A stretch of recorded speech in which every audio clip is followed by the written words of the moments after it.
Hörmətli izləyicilər, mən bir demişəm, 5 də deyəcəm.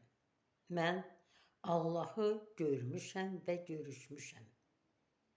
Bu nə yuxu deyil, nə mən uşaq deyəm, nə psixi pozğunluqla əlaqədar söhbət deyil. Mən dünyanın ən xoşbəxt və ən bədbəxt bir insanıyam. Xoşbəxtəm ona görə ki, yer kürəsində bu mənə nəsib oldu. Bədbəxtəm ona görə ki, insan nə qədər tənqid atəşinə tutular, nə qədər məxsəriyə qoyular. Hətta yaxınlarım belə məndən üz döndərdilər ki, bu nə biabırçılıqdır, bizi niyə biabır eləyirsən? Buna dözmək heç də asan deyil.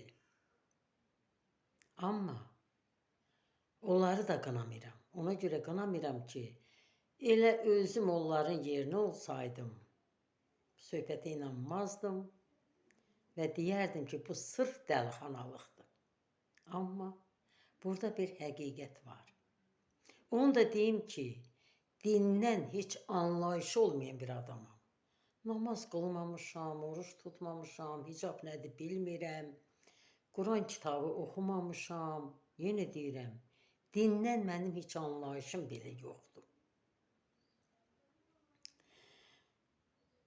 Mənim əqidəmdə əlində oğurluq, dilində yalançılıq, ürəyində xainlik yoxdursa, tülkülük, aferistlikdən uzaqsınızsa, halal haramı seçirsinizsə, evinizə haram pul gətirməyin, haram çörək yeməyin, onda olursunuz Allahın istəkli bəndəsi. Mən Allahı bir 10 yaşında, bir 35 yaşında görmüşəm və görüşmüşəm. Bildirildi ki, uzun illərdən sonra məsələni açacaq. Artıq 35 ildir bu məsələ açılmadı. Niyə açılmadığını başa düşdüm. Bəlkə də açacaq. Bu müddət açılmadığını başa düşdüm. Gecikdiyini deyim. Niyəsini növbəti videomda açıqlamaq fikrindəyim. Hələlik bu qədər, sağ olun.